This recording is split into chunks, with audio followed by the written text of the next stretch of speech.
This video summarizes the book Regenerative Power or Vital Rejuvenation, 1922, by William Walker Atkinson.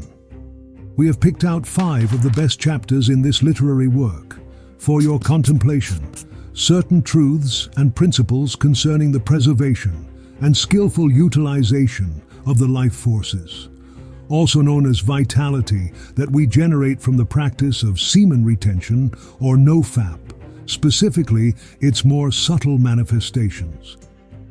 This instruction follows a path less traveled, one unfamiliar to the average person. However, these truths were known to ancient sages and have been transmitted for centuries through select individuals who were secretive to this ancient wisdom.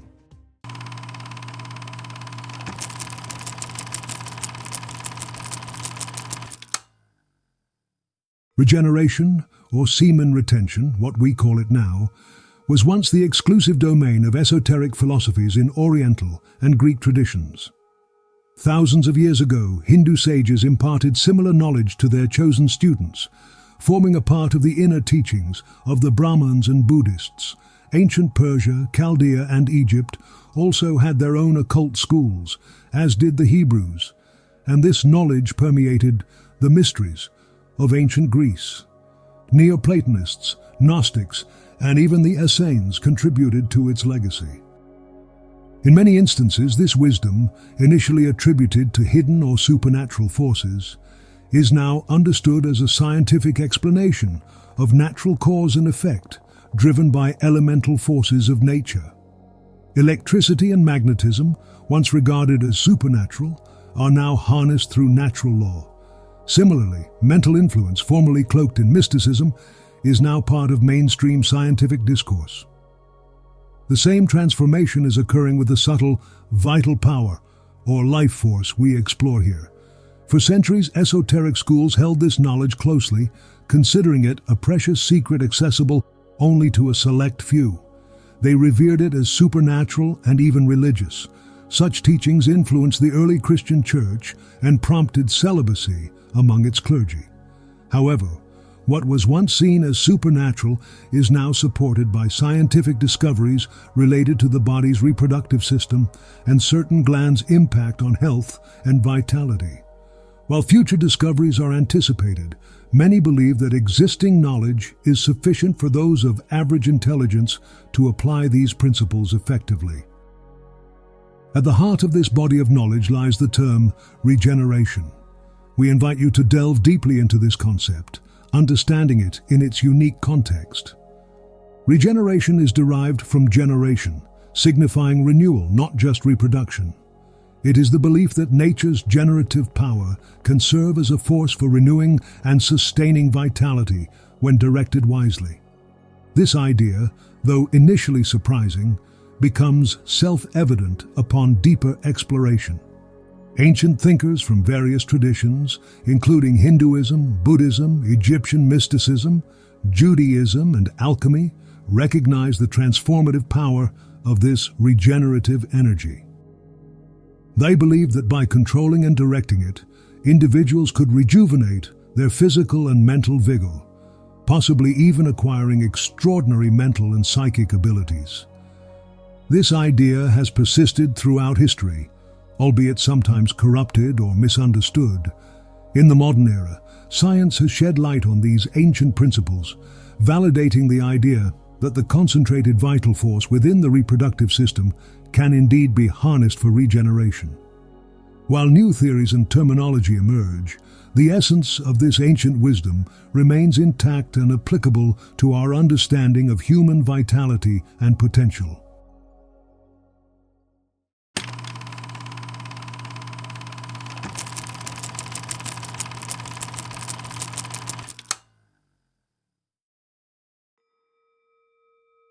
In its original essence, sex defines the unique distinction between male and female, encapsulating the roles and functions of living beings. As it matures in meaning, it shifts towards delineating the functions and roles of living beings related to the primary and secondary aspects of sexual and reproductive powers. Sex emerges as a testament to nature's evolutionary artistry, with its primary objective being the advancement of reproductive processes for the life forms nurtured by nature's creative forces. Nature's relentless dedication lies in nurturing, sustaining, and perpetuating life forms that serve as the embodiment of life itself. In the realm of life's manifestations, particularly in those linked to life, nature exhibits an unwavering commitment to generating, preserving, and perpetuating life through the vehicles she has meticulously evolved. This is achieved through a complex interplay of physical mechanisms, recuperative processes, heightened senses, instincts, and reasoning powers. Ancient philosophies, like Buddhism, recognize this profound tendency in nature, identifying it as the will to live, an innate impulse underpinning all of creation. Schopenhauer echoed this concept, considering it the essence of existence.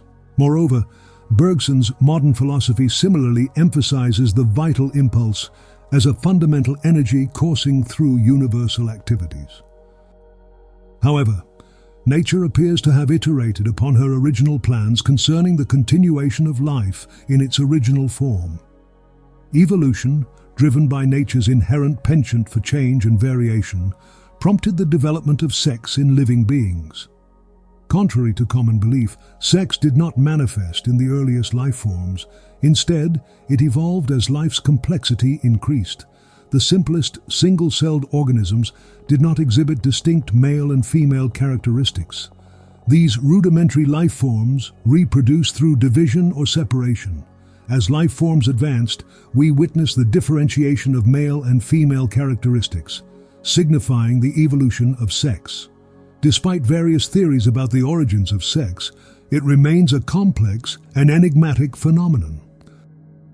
Throughout this evolutionary journey, nature displayed a predilection for variation, a trend inherent in her creations. The variation appears intrinsically linked to the differentiation of sex, suggesting that sex may serve as a catalyst for diversity. In the hierarchy of life, the male element, while essential, primarily complements the female element. The female element holds the key to reproduction, while the male element acts as a vital catalyst, enhancing the potential for variation. This duality characterizes the essence of sex in all life forms. Nature's intricate designs ensure the efficient transfer of the male element to the female element. In plants, this involves pollen and ovules, with various mechanisms facilitating their interaction, often involving the assistance of insects and environmental factors. Animal life employs a multitude of methods, from external fertilization in fish to internal fertilization in mammals and birds, all driven by an inherent chemical attraction. Sexual attraction is not limited to reproductive mechanics. It extends to the social sphere, encouraging the companionship of the sexes during the mating season. This phenomenon underscores the universal role of sex in driving the continuity of life across the animal kingdom. In some extraordinary cases, such as the diplozoon and bilharzia, physical unions and lifelong companionships between male and female individuals demonstrate nature's diverse and fascinating expressions of sex. Throughout this intricate dance of life, sex remains a profound force of creation, nurturing, and perpetuation, a testament to the ceaseless artistry of nature herself.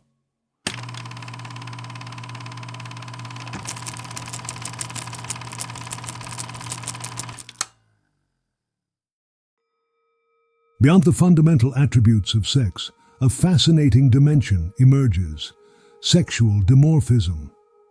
This intricate facet of nature encompasses the secondary or derivative sexual characteristics that differentiate between the sexes in specific species.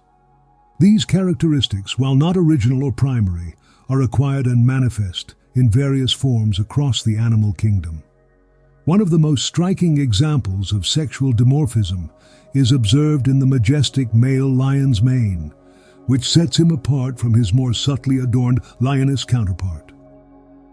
Similarly, the magnificent horns adorning male bucks exemplify this phenomenon. In the avian world, the rooster's resplendent plumage distinguishes it vividly from the more modest appearance of the hen. These distinctions in form and physical appearance are not arbitrary, but serve a crucial purpose in the grand tapestry of life. An authoritative reference work delves into this captivating subject, explaining that sexual dimorphism arises due to the development of secondary sexual characters. These features encompass various aspects, including plumage, ornamentation, weaponry, vocalizations, and even behavioral traits. Males in many species tend to be larger, exhibiting leadership roles, guarding females and offspring, often displaying jealousy and pugnacious behavior. This phenomenon isn't limited to mammals and birds. It extends to reptiles, frogs, fish, insects, spiders, and crustaceans.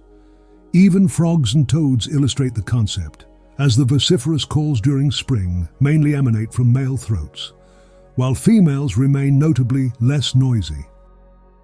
Furthermore, this phenomenon extends to various aquatic creatures such as salmon, which display vibrant colors and ornamental appendages during the breeding season. Among insects, spiders, and crustaceans, remarkable examples abound. Stag beetles, for instance, stand out due to their large size and the enormous jaws and horns of males. In some cases, there are two sets of males, those resembling females in the absence of armature and those significantly larger with unique attributes. Even in solitary barnacles, males reach the zenith of sexual dimorphism, being minute and greatly reduced, residing within the female's mantle cavity, anchored by their antennae. Darwin's theory of sexual selection provides a compelling explanation for this fascinating phenomenon. It posits that the struggle for mates, rather than the struggle for survival, propels the evolution of these secondary sexual characteristics. In many instances, victory hinges not on general strength, but on possessing special weapons exclusive to the male sex, such as the spurs of a cock or the horns of a stag. The competition can be especially intense among polygamous animals, where males are often endowed with unique offensive tools. Among birds, competition may take the form of alluring songs or splendid plumage displays, with males vying to captivate females through their vocal and visual charms.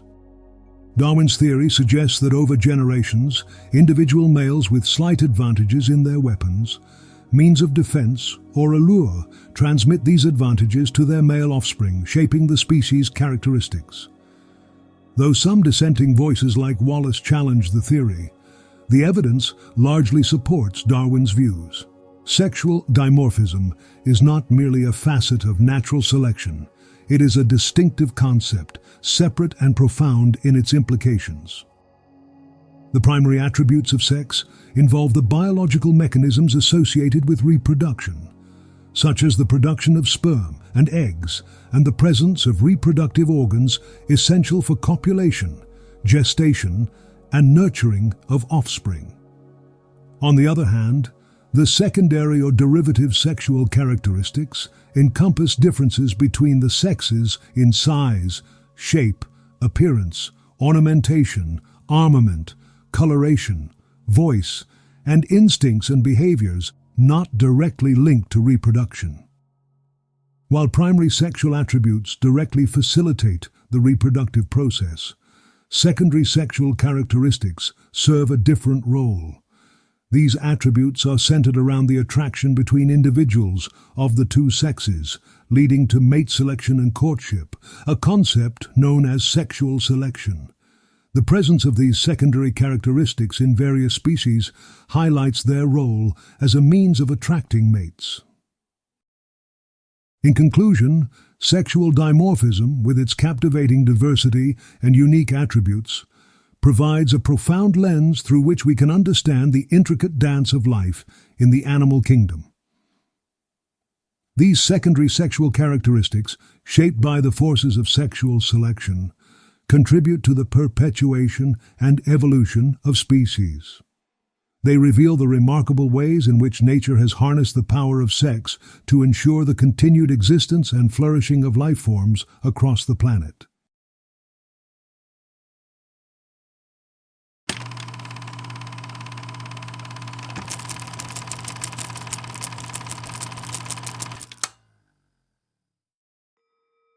In the preceding section of this book, we embarked on a journey into the intricate web of human sexuality, examining not only its primary functions in reproduction, but also its profound influence on secondary or derivative attributes and characteristics.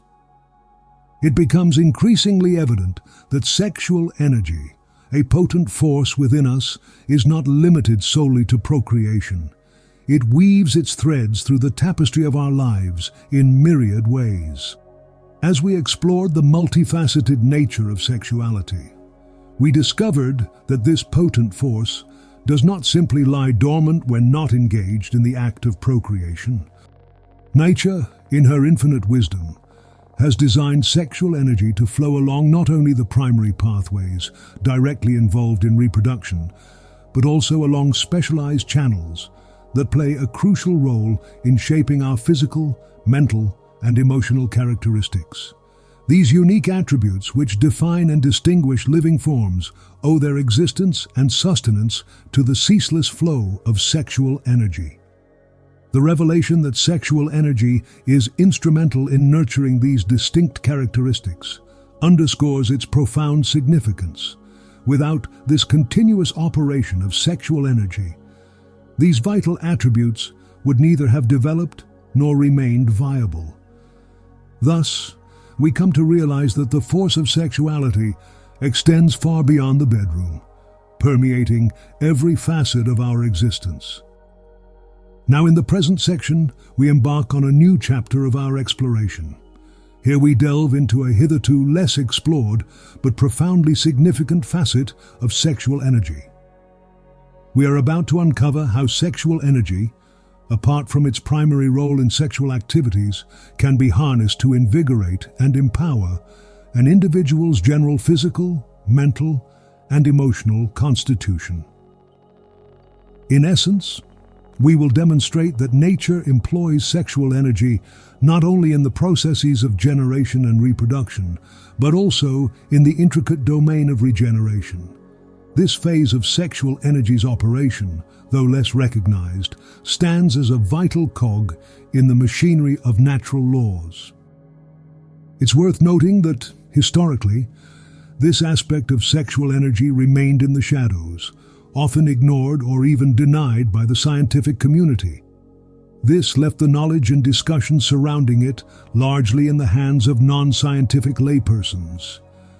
However, recent scientific breakthroughs have rekindled interest in this subject among scientific observers. With a valid physiological foundation now available, we anticipate that the next 2 decades will witness significant scientific investigations and discoveries concerning the operation and application of the natural laws that govern this particular aspect of sexual energy. By turning to the wisdom of ancient times, we find that esoteric philosophers and arcane schools of thought recognize the presence and operation of these natural laws governing regeneration. They considered the study of these laws a pivotal component of their teachings. However, it is essential to note that these ancient thinkers often chose to explain observed phenomena by invoking occult or supernatural causes, attributing generation and regeneration to mystical forces. In contrast, modern science steadfastly adheres to the principles of seeking natural causes for all effects and activities observed within the natural world. This approach implies that everything within the realm of human knowledge and experience is deemed natural. Even when the causes remain partially concealed, modern science asserts that they must be rooted in nature itself and not outside of it. In summary, both ancient wisdom and modern science, despite differing interpretations of causative forces, align in their acknowledgement of regeneration. This convergence underscores the legitimacy of the phenomena, irrespective of the lenses through which it is perceived. In the ever-evolving tapestry of human understanding, the concept of regeneration remains a testament to the ceaseless exploration of the human experience and the interplay between ancient wisdom and modern scientific inquiry.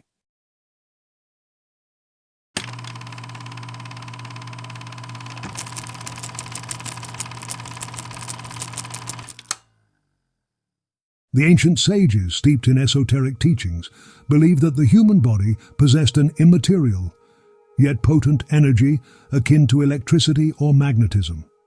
This vital force, they asserted, resided within the physical organism, specifically in the genital glands. They regarded the mind as a powerful catalyst in awakening and directing this force. Through meditation, focused thought, and disciplined will, they sought to tap into the reservoir of sex energy and channel it throughout the body. Their approach was primarily psychological. The sages understood that the mind could stimulate the genital gland secretions and direct these energies to vitalize various bodily systems. They attributed mental clarity, increased mental efficiency, physical vigor, and overall health to the conscious manipulation of these forces.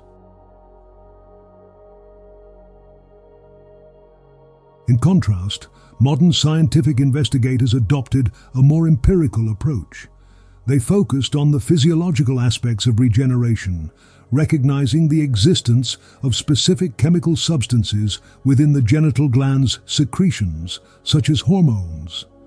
Their experiments often involved the administration of gland extracts or surgical implantation of genital glands to stimulate the body's systems. To scientists, regeneration became a chemical physiological process attributed to the manipulation of these secretions. They believed that by enhancing these substances' production, they could boost physical health and vitality.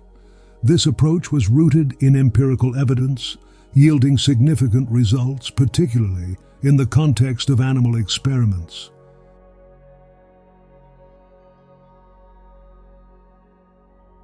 The true breakthrough in understanding regeneration lies in synthesizing these seemingly divergent perspectives. Although ancient wisdom and modern science employed different language and methodologies, they ultimately converge on a central truth: the interconnectedness of the mind and body. Both ancient sages and modern scientists recognize that mental states and emotions play a vital role in influencing physiological processes. Emotions like fear, hope, joy, and anxiety have demonstrable effects on hormone production, digestion, and overall health. This connection is firmly established in the fields of psychology and psychotherapy. Thus, the synthesis of these perspectives suggests that the most effective approach to regeneration involves a blend of both psychological and physiological factors. By combining the ancient wisdom of harnessing mental power with the modern understanding of physiological processes, individuals can optimize their capacity for regeneration. This phase involves the conscious and intentional direction of the transmuted sexual energy to various parts of the body and mind to promote physical, mental, and spiritual well-being. Here are the key points from this section. 1. Clear mental image. The first step in this phase is to form a clear and positive mental image of the abundant supply of regenerative power within the genital glands. This mental image should be vivid and focused. 2. Belief and conviction. Along with the mental image, cultivate a strong belief and conviction that this potent energy can regenerate, reinvigorate, and strengthen your entire physical and mental organism. 3. Power of visualization. Visualization is crucial. You should see mentally the flow of this energy to the specific parts of your body and mind that you wish to strengthen or regenerate. The clearer your mental visualization, the more effective the process. 4. Desire and willpower. Develop a strong desire and wish for this energy to flow under your control and according to your will. Your persistent willpower is essential in directing the energy as desired. 5. Conscious direction. Actively and consciously direct the flow of this regenerative power to different parts of your body based on your needs. You can target areas such as the brain for mental power, the muscles for physical strength, or the digestive system for improved digestion. 6. Rhythmic breathing. Some practitioners find it helpful to use rhythmic breathing in conjunction with this process. With each inhalation, visualize the rise of regenerative power, and with each exhalation, visualize its flow to the selected parts of your body. 7. Non-universal application. You can apply this method universally to your entire system or focus on specific areas that require rejuvenation. It's advisable to conclude the treatment with a general flush of the whole body with this reinvigorating power. 8. Transmutation and temptation. For those who are unmarried or experiencing amatory feelings, transmutation of sexual energy into regenerative power can provide relief and spiritual growth. This method can help in maintaining chastity and moral living. Personal magnetism. The practice of regeneration can enhance personal magnetism or charisma, making you more attractive to others. This can be a powerful tool in various aspects of life. 10. Spiritual benefits. Embracing the principles of regeneration can lead to spiritual growth, dispelling fear and hatred associated with sexuality, and revealing the natural and righteous aspect of sexual energy. The section emphasizes that understanding and practicing regeneration can lead to physical vitality, mental clarity, and spiritual development. It also addresses the attraction that individuals practicing regeneration may have and the importance of managing it responsibly. Finally, it highlights the master formula of attainment, definite ideals, insistent desire, confident expectation, persistent determination, and balanced compensation as a guiding framework for achieving one's goals and desires.